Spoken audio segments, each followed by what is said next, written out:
Thank you, Vikal, once again, and Ravin, and all the civil hospital group for organizing such a wonderful meetings and giving me this opportunity to speak on liver resection.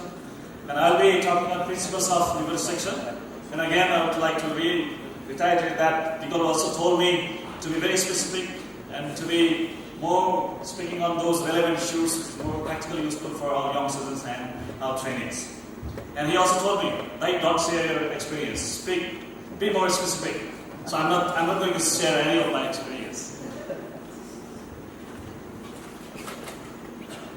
So, whatever I'm going to talk in next 15-20 minutes, the principles of liver surgery. This is all to have a safe liver surgery. The understanding to have the least morbidity and mortality following liver surgeries. Now, how can we achieve that?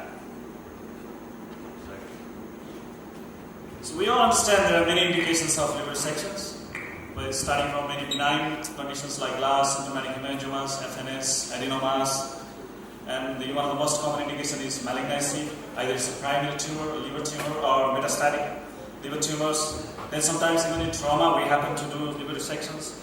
And of course in those places where we're doing living-related liver transplants, that's one of the commonest indications of doing a liver resection.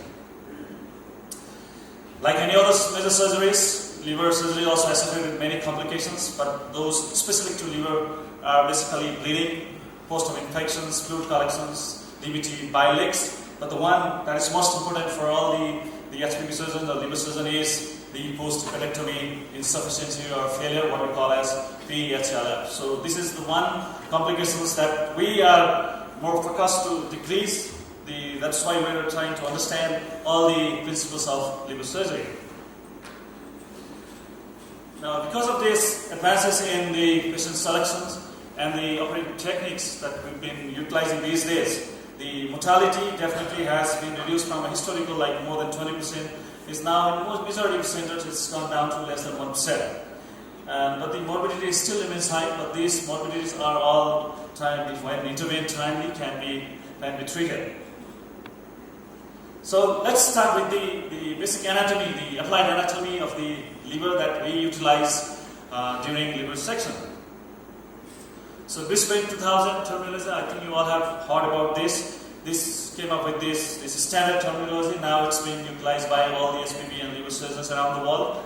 So it has divided liver into 8 segments, the 8 monosegments, and then sections. This in the right side, so right anterior, right posterior, left side, left lateral, left medial, and then right hemiliver, left hemiliver. So depending upon this, the resections are termed like segmenectomies, sectionectomies, right or left hemilectomies, extended hepatectomies, and left extended hepatectomies. Let's go to the picture now, that's a bit more clear.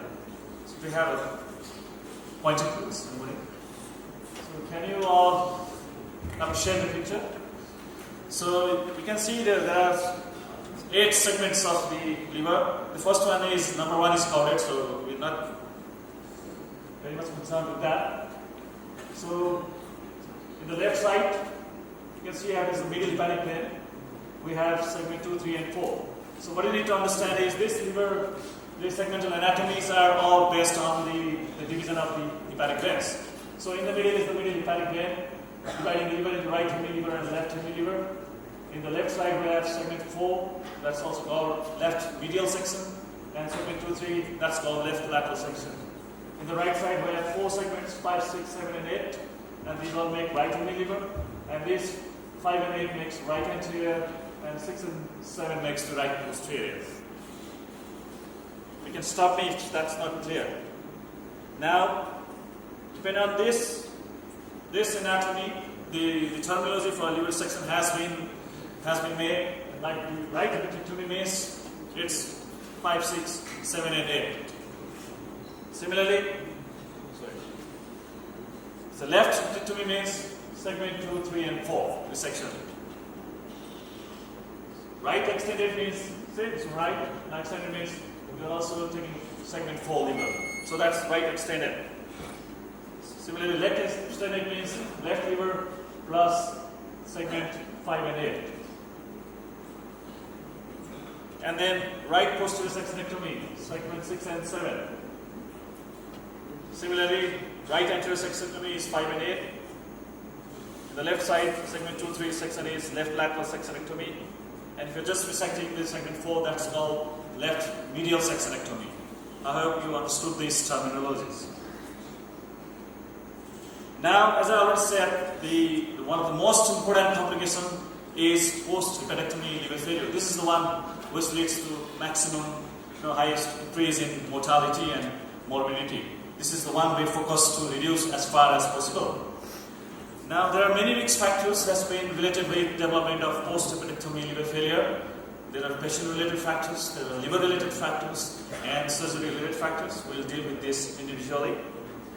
Now, among patient-related factors, the old age itself is a risk factor. Low albumin, the increasing obesity, high SA, and then all associated comorbidities are a risk factor for this increasing PHLF.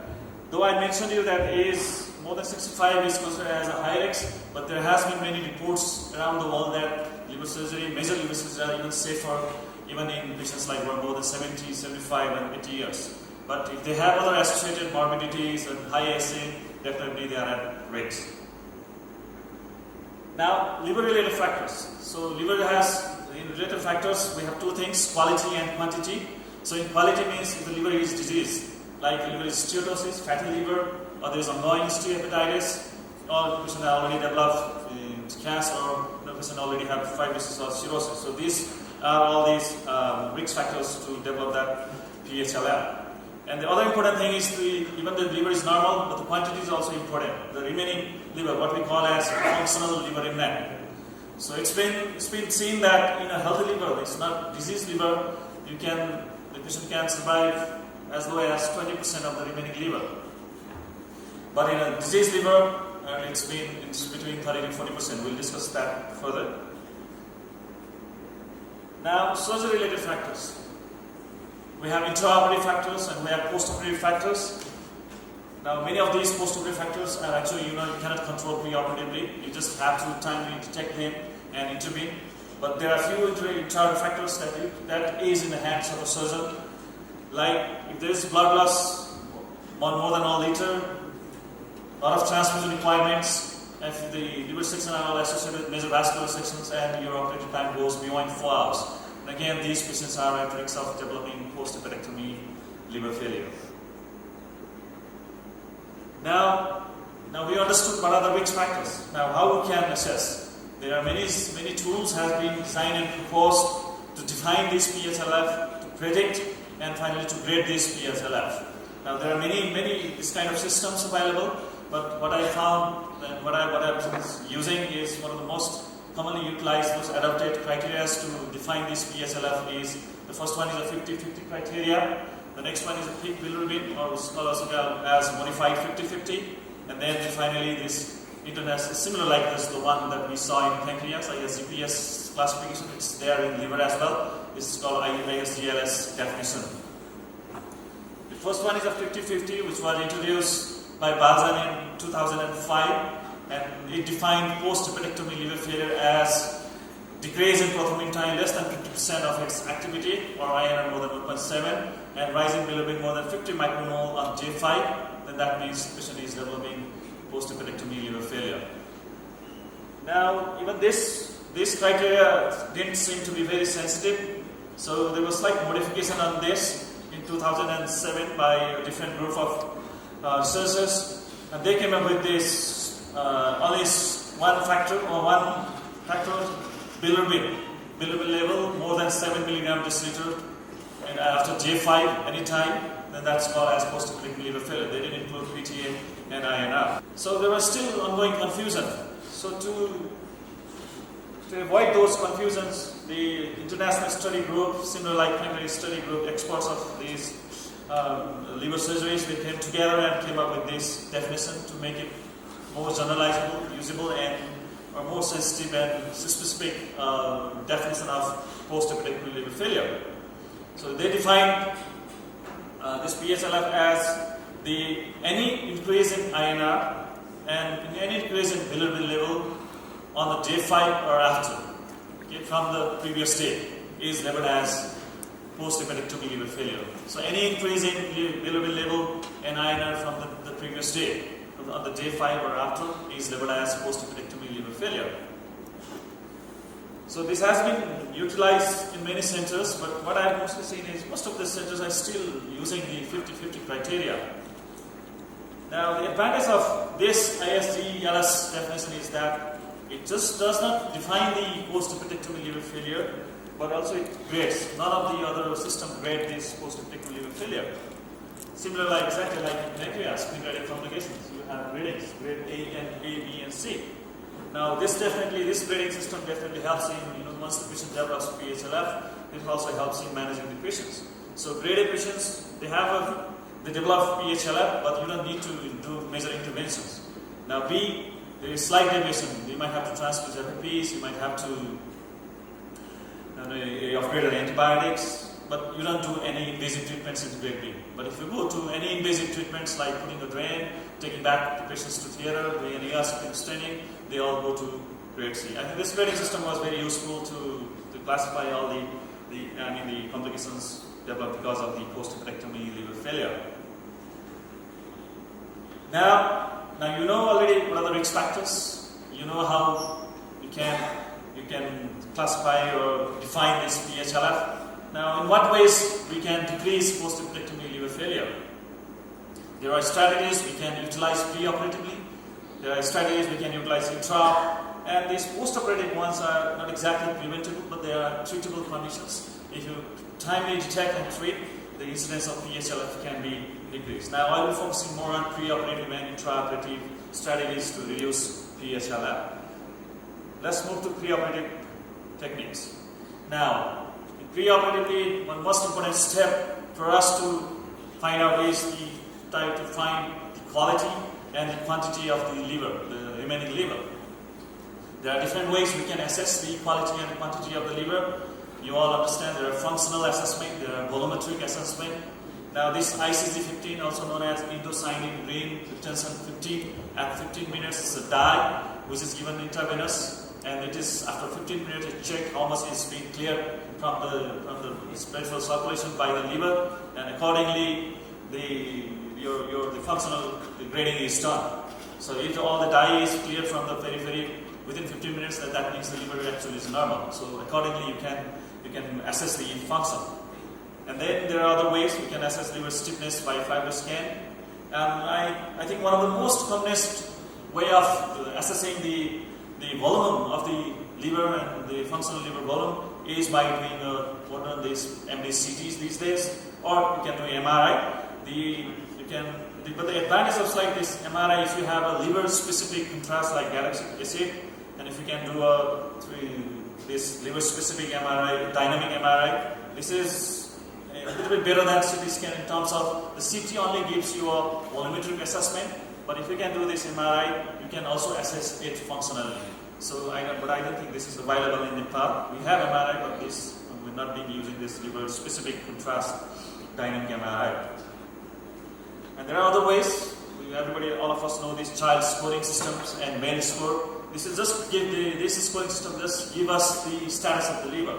Like those patients who have type B, C, probably you will not be contemplating major liver section in these patients. Similarly, if the patient has high the mail score more than 10, probably you will stop doing, unless you can improve the liver volume or function, you will not be contemplating major liver surgery in these patients. So this is the way you can assess the volume and the quality or the quantity of the liver. This is a CT scan. We at our hospital also we utilize this, and majority of these, I think, in hospitals who've been doing liver section in Nepal, I think they all are utilizing this MDCT to assess the liver volumes. And you can get a very good clear pictures of all the arteries, the veins, the hepatic veins as well, and you can plan accordingly. Now, as I already said, the safe remnant means the amount of liver remaining after you have done a liver section. So, in a normal, healthy liver, you can go up as low as 20%. But in the patient who has a steatotic, with a fatty liver, around 30% is required. But if the patient already has cirrhotic, you have to keep, some say 40%, but you might have to go as high as 50% or 60%. So if the remaining liver is less than this is very, very likely that the patient is going to develop post-hepatectomy liver failure. Now you assess the liver, now you think the quality or the quantity is not enough. So how can you improve the quantity or the quality of the liver preoperatively? Yes, we do have some strategies, like if the patient is jaundice, that means the quality is not good. So in a jaundice patient, you can always go for preoperative drainage. Ideally, it's been said that if you want to contemplate any major liver section, the bilirubin level has to go down to normal, but many times, many instances, it might not be possible. So at least the safe limit is you should bring down to less than 5 milligram per deciliter. That's one. The other one is if you want to increase the volume of the liver, then there's ways you can do portal vein embolization preoperatively, or if you want to do open or laparoscopy, you can even do portal vein ligation. So that means you obliterate the one side, the portal vein, the side which one you are resecting, and you keep the side which is remaining. The idea behind is to increase the flow into the remaining liver, and thus increasing the hypertrophy of the remnant liver. And this is the portal vein embolization is one of the most common technique being utilized to increase the functioning liver remnant. And we sometimes use this portal vein ligation as well. And now this ALPS, I won't be dealing with it in detail. This is a new technique also known as associating liver partition with portal vein ligation for stage hepatectomy. This is another technique to increase the volume of the remaining liver. Now in comparison to portal vein embolization and ligation, this achieves a very good significant increment in the remnant liver in a very short period of time. Like PVE or PBL, they take around 4 to 6 weeks to achieve a good amount of hypertrophy in a remnant liver, while this ALPS can increase the same amount within 8 to 10 days time. But the problem is it's a very complex procedure and it's associated with high mortality as well. So this bit, I'm so sorry with the slide. It's not because of the slide, I think it's all because of the audiovisual system. So that's what I'm just trying to show you here is, there are all the studies that have been done for portal vein embolization. There's been a report starting from 2 to 3 weeks to 4 to 6 weeks. There has been reports from 9 to as high as 30% improvement in the increase in the liver volume. So ALPS, as I already said, it's a very complex procedure. Only very limited centers are utilizing these techniques. Yes, of course, there's the advantages like this in comparison to those PBE. This amount of hypertrophy achieved in a very short span of time is very high, but the mortality is very high. This picture, I don't know if you guys can understand, was one patient who had a big central tumor and we had to perform a right extended, but the patient had received pre-operative chemotherapy. So we had to do the ALPS. The first stage, we do ALPS in 2 stages. The first one was the partition of the liver. We just did a parenchymal partition. The vessels are all intact. We don't do anything with the vessels. And after 10 days, look at the left liver. This is segment 2 and 3. It's massive. And then there's the remnant liver after right extended hepatectomy. This is the advantage of ALPS. You can do that in 10 days. But the problem is it's a very complex procedure and a very high mortality. Now, what are the intraoperative preventive strategies that can decrease the incidence of post-hepatectomy liver failure? So what can you do? As I already said, bleeding is one of the significant risk factors that can lead to increased PHLF. So you want to decrease the bleeding, and at the same time you also want to decrease the transfusion rate. So how can you decrease the bleeding? There are many different ways, but one of the most commonly utilized technique is Pringle maneuver. I don't know whether you all have heard about this. Pringle maneuver means that you occlude the inflow into the liver.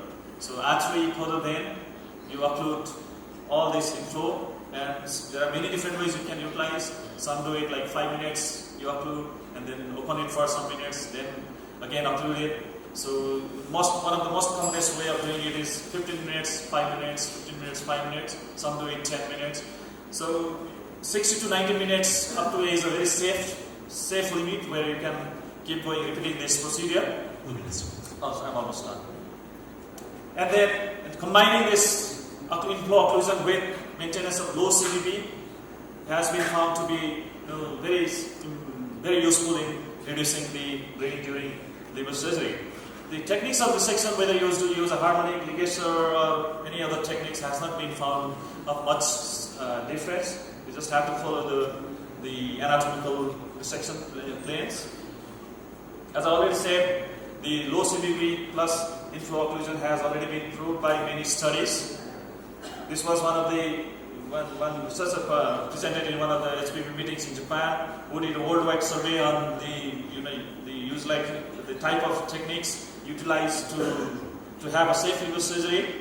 And what they found was in 42 centers around the world, as high as 50% of the centers were utilizing Pringle maneuver, and 85% of the centers were maintaining low CBP during liver resections. As I already said, no matter what kind of transition device you utilize, it's almost the outcome is similar. It all depends upon how carefully and meticulously you do the transaction. So, in summary, I would like to summarize by saying that the understanding the applied liver anatomy, the correct preoperative assessment, and understanding the strategies utilized for preventing two most devastating complications, the post-operative liver failure and bleeding, are the main principles of safe liver surgery.